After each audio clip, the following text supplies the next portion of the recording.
Bismillahirrahmanirrahim. Assalamu alaykum, hörmətli görürmənlər. İstiqlal gündəlik xəbərlərimizi görüşünüzü qarşı alırıq. Mən Abdullah Yalqın. Proqramımızda vətənimiz Şərq Türkistan və dünya gün tərtibindəki ən mühim xəbərlərini huzurunuza sunumuz. Qənəmizdə qıtanlar ekranımızda olsun. İstanbulda Uyğurlarını qollaş yürüyüşü ötküzüldü. Müslüman, susma, Türkistan'da 23 fevral İstanbul'un Üsküdar rayonunda Şərq Türkistan xalqının avazı buluş temasidagi yürüyüş ve bayanat e'lon qilish yig'ilishi o'tkazilgan bo'lib, namoyish Mushtu yoshlar jamiyatining chaqiriqi bilan tashkillangan. Türkler ve Uyg'urlardan tashkil topgan namoyishchilar qo'llarida Şərq Türkistan Türkiye bayroqlarini ve Xitoyga qarshi plakatlarni ko'tarib shuar to'g'ligan. Namoyishchilar oldi bilan Sahaflar bozori yeniga yig'ilib, Xitoyning Şərq Türkistan'da Uyg'urlarga qarshi ijro qilayotgan irqiy qirg'inchilik jinoyatini ayiblagan. Arqadan yürüyüşni boshlagan xalq turli shuarlarni to'plab, Xitoyga qarshi Uyg'urlarni qo'llaydiganligini bildirgan. Xitoyga qarshi norozilik bayonoti e'lon qilish jarayonida jurnalist Adam O'zko'za, Şərq Türkistan Ulamolar birligining raisi dotsent doktor Alimjon Bug'da, tadqiqotchi yozuvchi Abdulla O'g'uz, faoliyatchi Madina Nazimi qatorliqlar so'z qilgan. Ular bayonotlarida Xitoyning Uyg'urlarni musulmon va turk bo'lganligi sababli yo'qotishga urinib, irqiy qirg'inchilik siyosati ijro qilayotganligini, uzun yillardan buyon muhojirati yashayotgan Uyg'urlarning Şərq Türkistandagi ota-onalari, urug' tuqqanlari va farzandlari bilan bo'lgan aloqasining uzilganligini, Xitoy Şərq Türkistanda ta'sis qilgan jazo lagerlariga Uyg'urlarni cho'ng kichik er-ayol demasdan qamaganligini, holbuki Turkiya hukumati va boshqa islom ellaridan Xitoyga qarshi ovoz gelmegenlikini bildirishgan ve ahirde Türkiye hükümetini Uyg'urlarga ega bo'lishga chaqirgan. Türkiye'nin muavin savdo ministeri Şərq Türkistan'ni ziyorat qilgan. Türkiye'nin muavin savdo ministeri Mahmud Gürcan boshchiligidagi hay'at 21 fevral Şərq Türkistan'ni ziyorat qilgan bo'lib, bu jarayonda atalmış Uyg'ur Abdunum rayonlik partiya komitetining sekretari Mashonroy Qo'rchaq rais Erkin Tunyaz bilan ko'rishgan. Tangritog to'rining xabar qilishicha, ko'rishishda Mashonroy yaqinqi yillardan buyon Türkiye bilan bo'lgan yerliklar aro do'stona munosabatning sijil taraqqiy qilganligini, ikki tarafning aloqasi kun sari ko'payib, import-eksport umumiy sommasining ko'rinarli oshganligini, ikki tarafning bir balvoq bir yo'lni o'rtaq barpo qilish tashabbusi bilan Türkiye'ning o'ttir koridor planini udulashtirishni olg'a siljitish, nuqtaliq ko'rgazma yarmankalarda hamturtki bo'lish va iqtisod savdo hay'atlari o'zaro ziyoratda bo'lish qatorliq faoliyatlarini kengaytganligini da'vo qilgan. Xabarda yana Mashonroyning Türkiye hay'ati bilan atalmış Uyg'ur Abdunum rayonining tarixini to'g'ri tunish, hamkorlashib terrorizmga zarba berish qatorliq masalalar to'g'risida fikr almashtirganligi bildirilgan.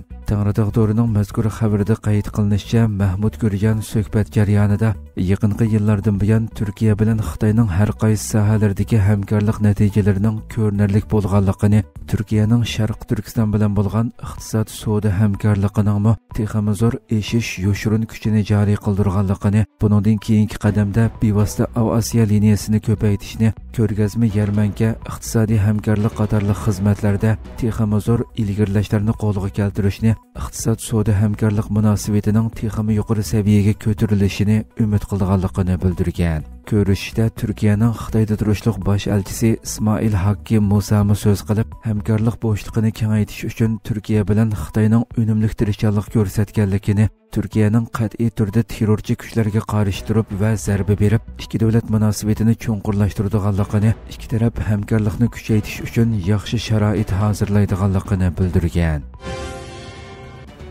Majburiy emgak va bolalar emgaki dokumentini e'lon qilish yig'ini o'tkazildi. Şərq Türkistan inson haqlarini ko'zitish jamiyati bilan yer yuzi adolat ayol advokatlar munbiri 22 fevral birlikda majburiy emgak va bolalar emgaki dokumentini e'lon qilish yig'ini o'tkazdi. Yig'inda Adolat munbiri raisi Sarpil Panas Shohin va Şərq Türkistan inson haqlarini ko'zitish jamiyatining bosh kotibi Abdulahad Udun ichilish so'zi qildi. Orqadan inson haqlarini ko'zitish jamiyati tarafidan tayyorlangan aloqador dokument tafsiliy tunishtirildi. Yig'inda advokat Aysha Kurukchi, professor doktor Erkin Ahmad, tadqiqotchi Vildan Qodir o'g'li Sariyashar qatorliqlar majburiy emgak va bolalarni majburiy emgakka selish masalasi haqida o'zlarining fikrlarini o'tirg'a qo'ydi. Yig'in davomida Xitoyning Sharq Turkistonda ijro qilayotgan irqiy qirg'inchiligi, xususan majburiy amgakka selish jinoyatiga munosabatli suratlar ko'rgazma qilindi. İstanbulda Ona til kuni munosabati bilan leksiya so'zlash musobaqasi o'tkazildi. Xalqaro Ona til kuni munosabati bilan 22 fevral İstanbul Sabahattin Zaim Universitetida Ona tilda mukofotliq leksiya so'zlash musobaqasi o'tkazildi. Uyg'ur Akademiyasi vaqti uyushtirgan mazkur musobaqada yoshlarning Uyg'ur tilida ravon so'zlash, tafakkur qilish iqtidorining o'sishiga turtki bo'lish maqsad qilingan bo'lib, musobaqaga jami 17 nafar Uyg'ur yosh qatnashgan. Musobaqada har qaysi mahirlar turli sohalarga chetildigan temalar bo'yicha nutq so'zlagan bo'lib, bir turkum dotsent doktorlardan tashkillangan hay'atning baholab chiqishi bilan o'xshamagan darajalar bo'yicha mukofotlangan. Yaponiya bilan Filippin mudofaa hamkorligini kuchaytirishga kelishdi. Yaponiya bilan Filippin Hind-Tinch okean rayonidagi bexatarlik vaziyatining nacharlashishiga taqobil turish uchun mudofaa hamkorligini kuchaytirishga kelishdi. Janubiy Xitoy Sahar pochtasi gazetining 24 fevral xabar qilishicha, Yaponiya va Filippin Hind-Tinch okean rayonidagi bexatarlik vaziyatining nacharlashishiga taqobil turish uchun mudofaa hamkorligini kuchaytirgan bo'lib, Yaponiya mudofaa vaziri Ken Nakatani Manilada Filippin davlat mudofaa ministri Gilberto Teodoro bilan ko'rishgan. Ko'rishda ikki ministr rayon bexatarligi masalalarini, bo'libmi Sharqiy dengiz va Janubiy dengizdagi vaziyatni muhokama qilgan hamda harbiy sohadagi almashtirish va aloqani cho'nqurlashtirish, yuqori darajali strategik dialog o'rnatish va uchur almashtirishni yaxshilashga kelishgan. Xabarda qayd qilinishicha, ikki taraf Xitoyning noto'g'ri harakatlaridan o'rtaq andisha qilganlikdan hamkorligi texmo kuchaygan. Yaqinda ikki davlat bir-birining siminida harbiy qism o'rinlashtirishga yo'l qo'yadigan harbiy kelishim imzolagan. Yaponiya yana Filippinni dengiz bo'yi radar sistemasi va ko'ztish paraxoti qatorliq harbiy uskunlar bilan ta'minlab yordam qilgan. Amerika elchisi Isroiliya bilan Hamasning ikkinchi bosqichlik kelishimini kutyapmiz dedi. Amerika O'rta Sharq ishlari alohida elchisi Steven Witkoff Amerikaning Isroiliya bilan Hamasning planlangan vaqtda ikkinchi bosqichlik urush to'xtatish kelishimi tuzishini kutayotganligini bildirdi. Amerika ovozining xabar qilishicha, Witkoff 23 fevral CNN kanalining ziyoratini qabul qilib, Netanyahuning falastinlik tutqunlarni qo'yib berishni kechiktirish masalasi haqida so'ralgan savolga javob bergan va Isroiliya Hamas ikkinchi bosqichlik urush to'xtatish kelishimi haqida to'xtalib, biz birinchi bosqichlik urush to'xtatish kelishimini uzartishimiz kerak degan. Reuters agentligining naql keltirib xabar qilishicha, Witkoff yana men bu hafta balkim chorshanba kuni rayonga berib bu haqda suhbatlashaman degan. Bildirilishicha, Hamas a'zolari shanba kuni yana 6 isroiliyalik asirni qo'yib bergan bo'lib, bu birinchi bosqichlik urush to'xtatish kelishimi bo'yicha Hamasning hayot qolgan isroiliyalik asirlarni oxirgi qitim qo'yib berishi hisoblandi ekan.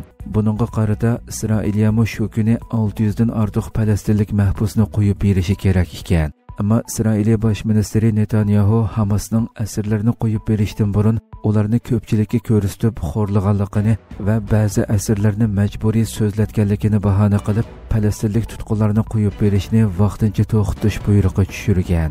Hamas yakshanba kuni bayonot e'lon qilib, Isroiliyaning falastinlik tutqunlarni qo'yib berishni kechiktirish qarorini ayblagan va Isroiliyaning asir o'tkazib berish marosimini asirlarni xo'rlash deb ayblashining asossiz ekanligini, bu faqat G'azza urush to'xtatish kelishimidagi majburiyatdan qaytishning bahonasi ekanligini bildirgan.